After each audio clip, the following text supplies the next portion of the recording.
Bering পাল্টানো হবে। সামনের সাইড খুলে, সাইড কভার খুলে হলে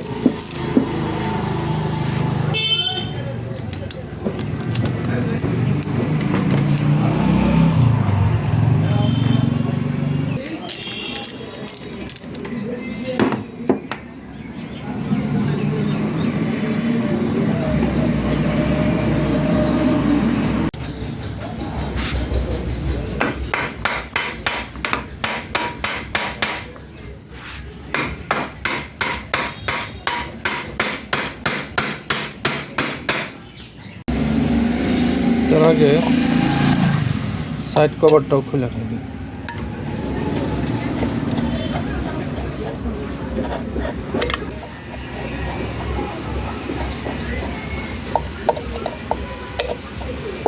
বন্ধ হয়ে গেছে।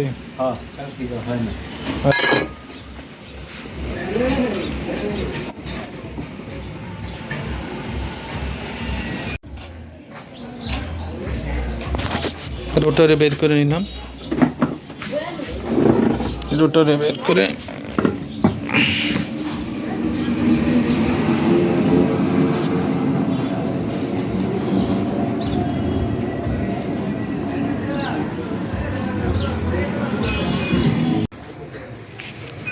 বেরিং খুলে আনি।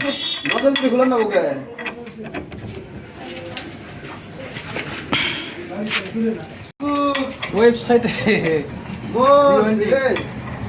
সকল প্রকার ওয়ার্কশপে মেশিনারিংয়ের পার্টসে পাওয়া যায় ওখান থেকে। হ্যাঁ, এমনকি সকল প্রকার 1 গোড়া 5 গোড়া 7 গোড়া মোটরের বেয়ারিং রিওয়াইন্ডিং সব কিছু করানো হয়। এমনকি এই সমস্ত এই যে মোটরের শেপ যদি ক্ষয় হয়ে যায়, আমাদের গোলাডাঙ্গা বাজার সুন্দর দক্ষতার সাথে এই শেপগুলো বানিয়ে দিবে। আপনারা আসবেন ইনশাআল্লাহ। এখন শেপ থেকে কভার আলাদা করে নিলাম। প্রথম কভার দেখি তার বেরিংটা কি শব্দ দেয়। খুব জাম, বেরিংটা জাম, সুন্দর করে চেঞ্জ করুন ইনশাআল্লাহ। বেরিং থেকে এখানে আলাদা করুন, বেরিংটা আলাদা করে দিই, ধরে টাইট করে শেপের থেকে বেরিং আলাদা করি।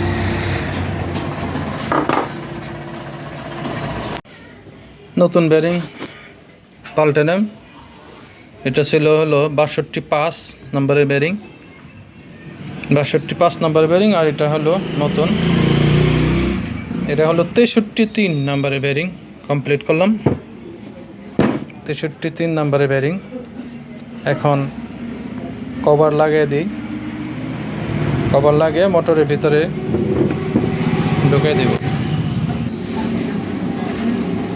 একটু গিরিজ ভরে নিই, গিরিজ ভরে দিয়ে কভার লাগা দিই, মোটরের বেরিংয়ের ভিতরেও লাগা দিই একটু গিরিজ, যাতে সুন্দর মতো বসে যায়।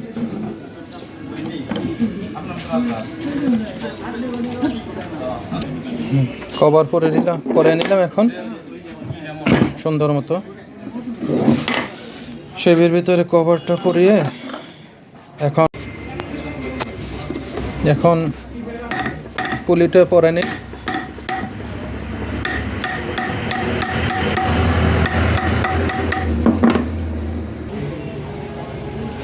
এখন শেপের ভিতরে শেপটা মোটরের ভিতরে ঢুকিয়ে দিই।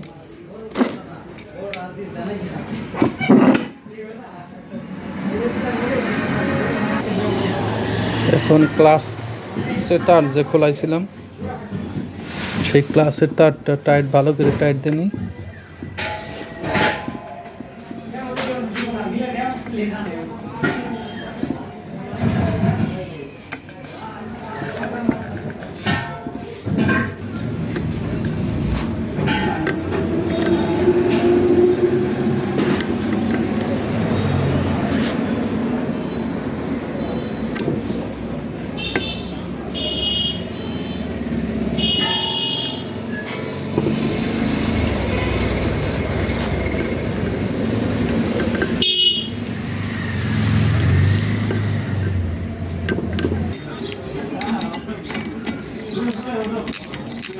সুন্দর করে টাইট দিয়ে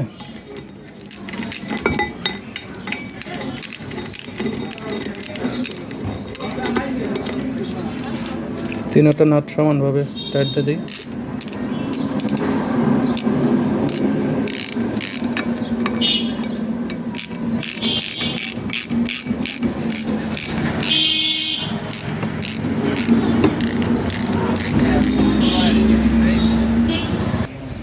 এখন মোটরের বডির ভিতরে শেপ ঢুকে দিলাম, বেরিংও পাল্টাইলাম ইনশাল্লাহ। এখন পিছনে ব্যাক কভার এবং কুলিং ফ্যান লাগাবো।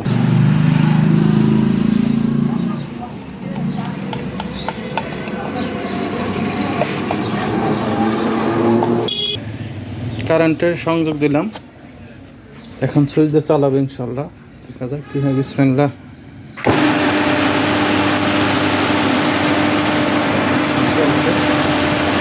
কোনো শব্দ এতটা নাই, আগে যেরকমটা শব্দ ছিল সেরকমটা আগেরটার মতো শব্দ নাই, এখন শব্দ কমে গেছে।